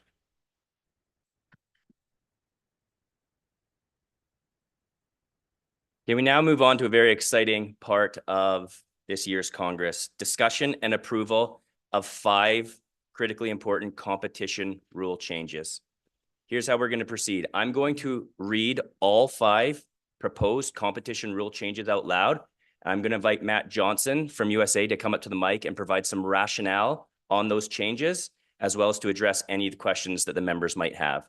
So can we please put up the 5 proposed competition rule changes? The first proposed rule change is the removal of limitation of minimum number of boxers. These are not the rule changes. These are the, oh, pardon me. Removal of limitation on minimum number of boxers in the Oceania Continental Championships. Rule number 2, adding ranking point transfer regulation for when a boxer changes weight categories. Rule number 3, new weight categories for elite men and women, 10 new weight categories for each gender. Rule number 5, refinement and clarification of the scoring criteria and scoring allocation for judging belts. And finally, the removal of the R&J observer role. I'd now invite Matt Johnson to the mic to provide some rationale on each of these proposed changes. Thank you, Ryan, and good evening, World Boxing members. My name is Matt Johnson. I'm a member of the Sport and Competition Committee for the World Boxing. On behalf of the committee, I would like to provide some more detail and rationale behind these rule changes that we're reviewing today.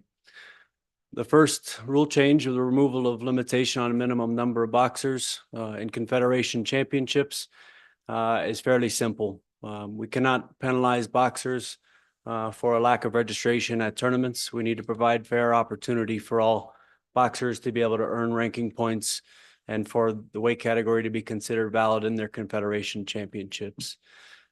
As we draw closer to the LA 2028 qualification period, we will continue to review competitive balance amongst the different regions to make sure that qualification opportunities are appropriately provided based on the competitive balance. For rule number 2, adding ranking point transfer regulation for when a boxer changes weight category. This rule is specific to when World Boxing changes its rule book regarding weight categories. So this is a one-time occurrence in association with rule number 3, in that once World Boxing changes its weight categories, a boxer who is competing in a weight that is no longer considered to be an elite weight category, they have the opportunity to transfer the points that they have earned to the new weight category that they choose. Number 3, the new weight categories for elite men and women. This is obviously a very important one. I think we can all agree that our weight categories in international boxing have changed far too many times over the last 2 Olympic cycles. World Boxing has a unique opportunity right now with the new organization to establish new weight categories that will be consistent over many cycles to come.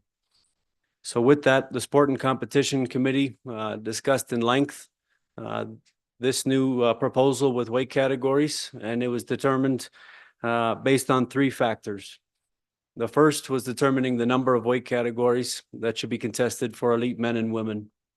It was determined that 10 weight categories for each gender was an appropriate amount and an ideal amount to effectively execute events throughout the world.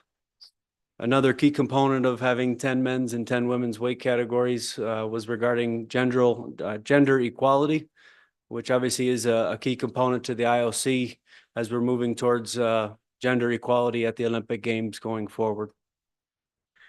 The second factor with these Olympic weight categories was a concentration on potential future Olympic weight categories, which we target to be 7 men and 7 women's weight categories going forward. So by restructuring World Boxing's elite weight categories, we create evenly distributed weights so that the Olympic weight categories do not vary by 6 to upwards of 12 kilograms, depending on the weight category. So this creates evenly spaced weights that can make sure that we're safely progressing for boxers that are growing and developing. And the last with this is the addition of 3 non-Olympic weight categories that fill the gaps between some of the largely spaced Olympic weight categories, such as 75 kilos, 85 kilos, and also 50 kilos. This was discussed at length and voted on unanimously by the Sport and Competition Committee. The 4th rule change is obviously a very important one for international boxing and world boxing, and it's the refinement and clarification of scoring criteria and scoring allocation for judging bouts. World Boxing needs to continually look at our scoring criteria to make sure that it's implemented consistently. That is a huge priority for World Boxing so that boxers, coaches, everyone knows exactly what they need to do to be successful inside the ring. So with the changes that are proposed, we are taking the 3 scoring criteria and effectively prioritizing them so that they are ranked in order of importance to determine bout winners. So with that, they still remain number 1 being the most important number of scoring blows in the target area. This should determine 95% of bouts, understanding if one boxer is outscoring his opponent or her opponent. If that number of scoring blows is close to equal, then the judges will move to the 2nd scoring criteria, which is technical and tactical superiority. If the boxers are deemed to be equal or near equal with technical and tactical superiority, then we move to the 3rd scoring criteria, which is competitiveness.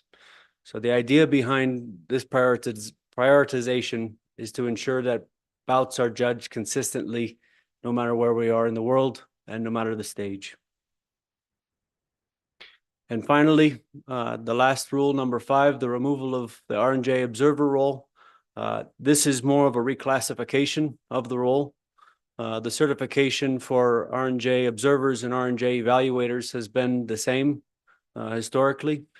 So the R&J observer role has essentially been reclassified to an R&J evaluator. So moving forward, the processes will remain the same in terms of assessing our referees and judges. There will still be 3 assigned to a bout, with 2 assessing the judge's performance and the 3rd assessing the referee's performance. All right, open it up for any questions that you may have.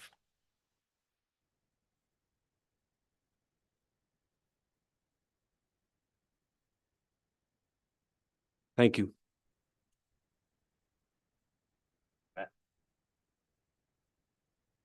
Thank you, Matt.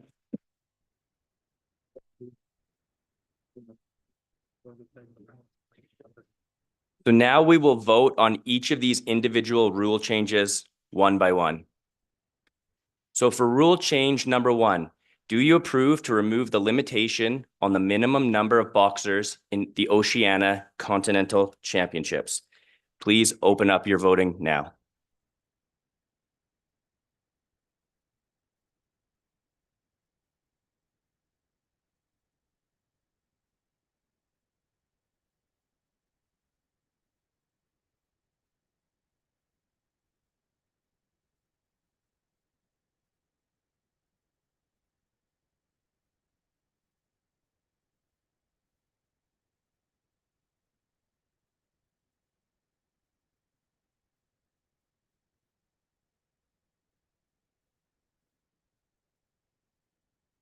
Final call to please vote on the change to the Oceania Continental Championships.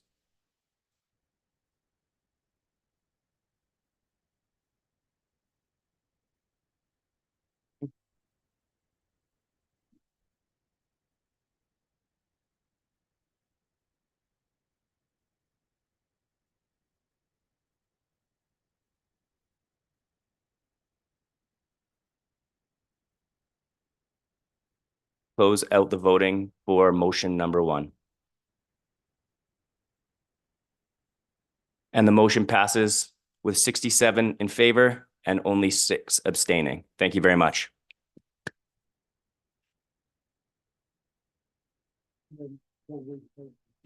It's actually in a, yeah, just for clarification, I spoke to Simon and Simon clarified the weighted voting only concludes at the end of this Congress. So those new federations who joined also have weighted or proportional voting. It will conclude at the end of this Congress. Just to clarify, we're seeing those extra votes. Can we please put up motion number 2? Do you approve to add a ranking point transfer regulation for when a boxer changes weight category?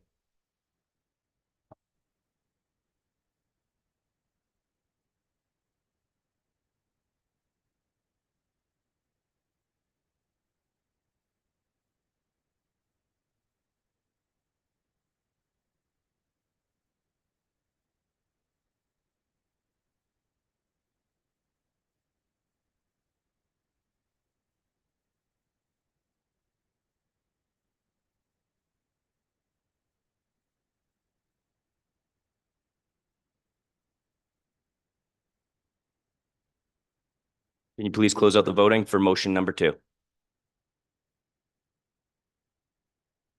And again, this motion passes with 69 votes in favor, 0 against, and only 2 abstaining. Thank you very much.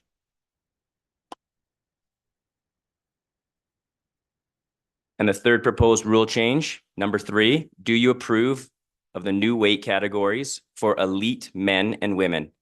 10 new weight categories for each gender. Please cast your vote now, either in favor, against, or abstaining.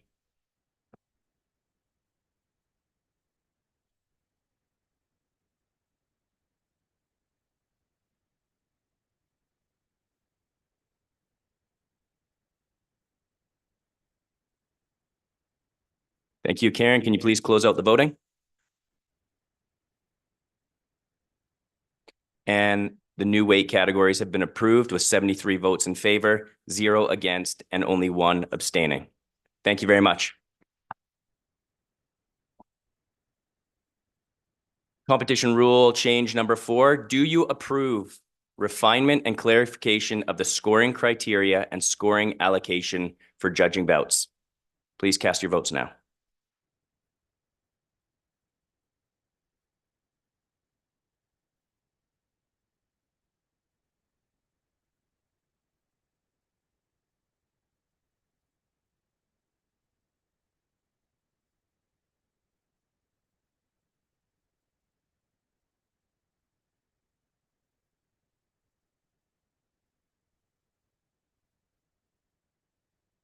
Karen, can you please close out the voting for motion number 4?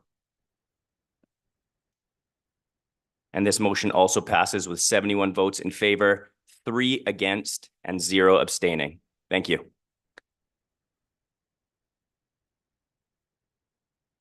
And our last proposed competition rule change. Do you approve of the removal of the R&J observer role?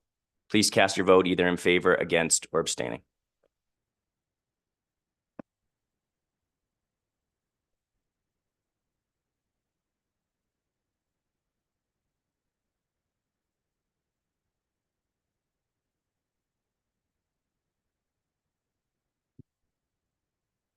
Thank you, Karen. Can you please close out the voting? And the final competition rule change also passes with 64 votes in favor, 5 against, and 4 abstaining. Thank you for approving all 5 of the new competition rule changes.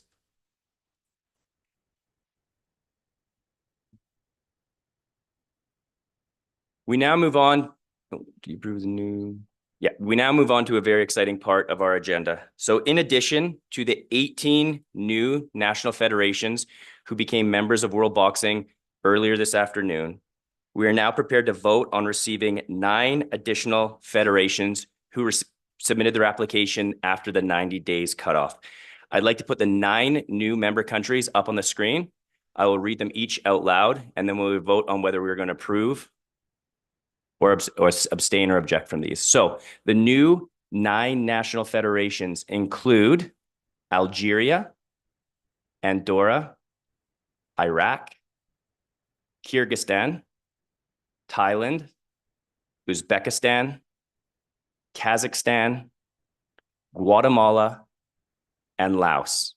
These 9 countries submitted their application shortly after the 90-day cutoff, but we are prepared to vote on their membership today. So please open up the link and cast your vote at this moment.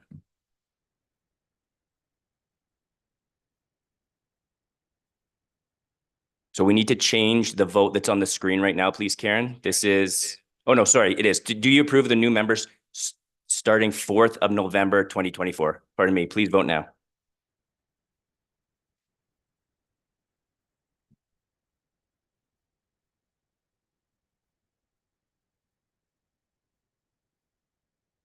Please close out the voting, Karen.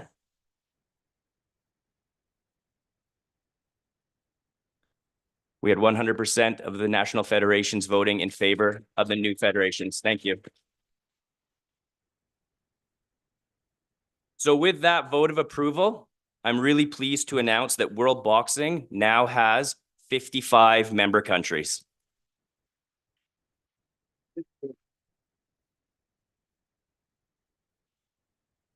At this point, we have no bids received to host next year's Congress, but the board will be open to receiving bids and having a discussion, and we will notify the membership of the location and the date of next year's Congress shortly.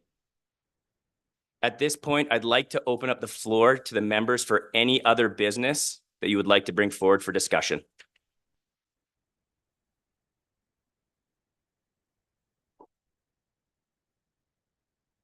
Good afternoon. Pyrus from Singapore Boxing Federation.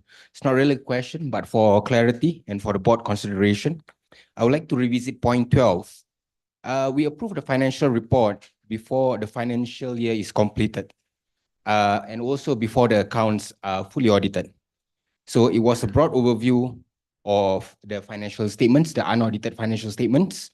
And second, I understand from Simon that the documents will be circulated after the auditors are done with the report and everything.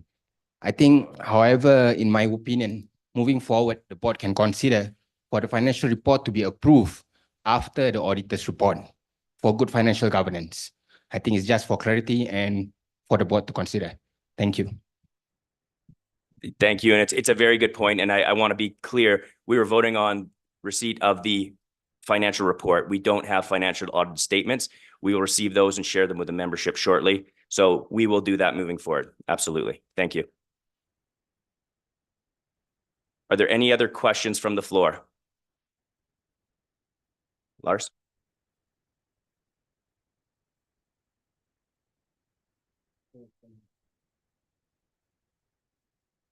Thank you. Lars from Danish Boxing Association. I have a question and a proposal or suggestion for the one who working with the rules. I've heard for many boxers that is representing their national team, they would like to wear the colors and not just red and blue. So box in their national colors, like we did in the previous time. So that is a proposal for who can make the changes for that. Thank you. Thank you, Lars. And I know Hernan's writing a note there to bring back to the committee. Yeah. I'll ask one final time if there's any additional questions or comments that would like to be brought forward from the floor. Chris? Back of the room. Good afternoon, from Marcus from Philippines. So just a recommendation to the Sport and Competition Committee. I hope we can consider reviewing or studying the possibility of incorporating bout reviews in our competitions. So it could be just an opportunity to review one round, especially since our context now is we're still not able to incorporate AI scores. We're still, I understand that SemPower is still, improving its model and trying to collect more data. So I think without the incorporation of AI technology as of the moment, maybe we can study the possibility of using bout review in our future competitions. Thank you. Again, I see Hernan taking some notes, so that'll be brought up with the Sport and Competition Committee. Looking around the floor for any other business for the final time.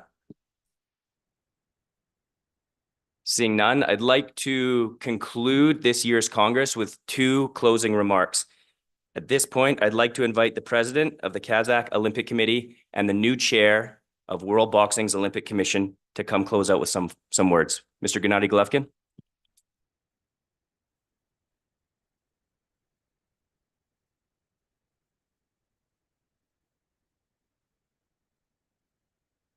Thank you, Ryan.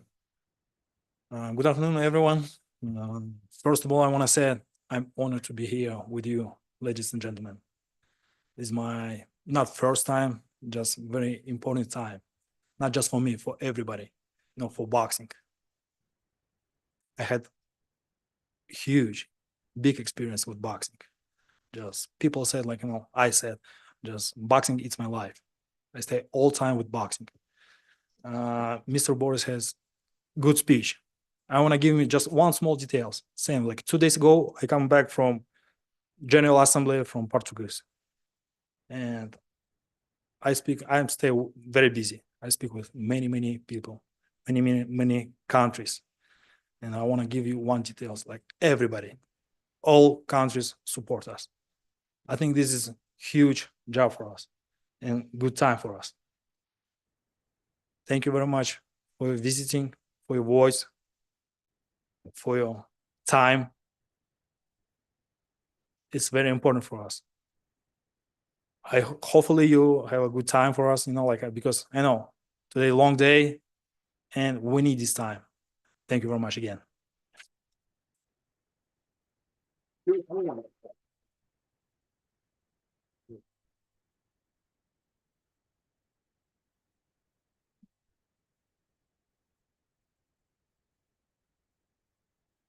Thank you for that. And for the final closing remarks of the 2024 World Boxing Congress, I'd like to turn the floor over to our president, Mr. Boris van der Vorst.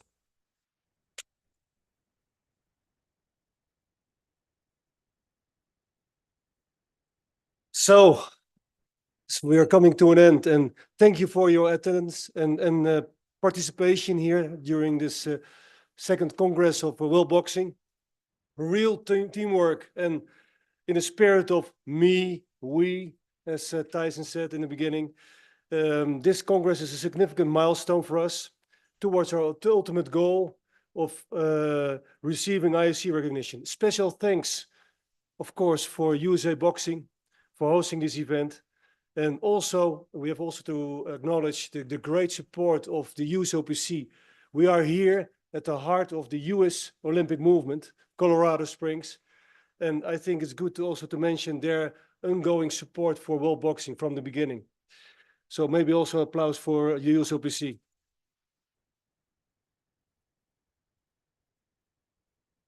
Of course, I have also to thank the reports, the great support of Ryan O'Shea. He substituted Simon, I think, in an excellent way. So please give them also a great round of applause.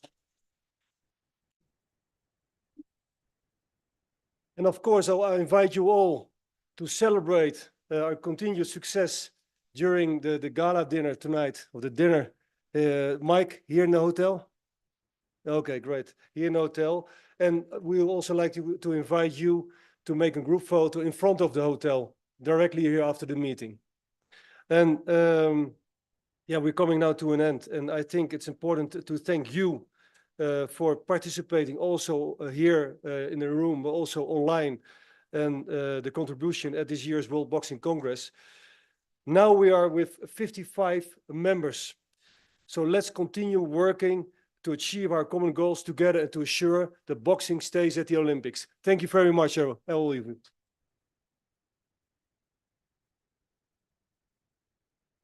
Fine.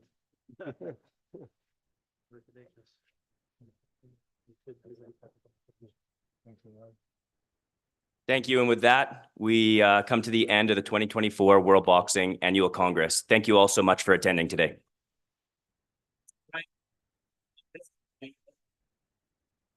For today because the task you have today was not easy.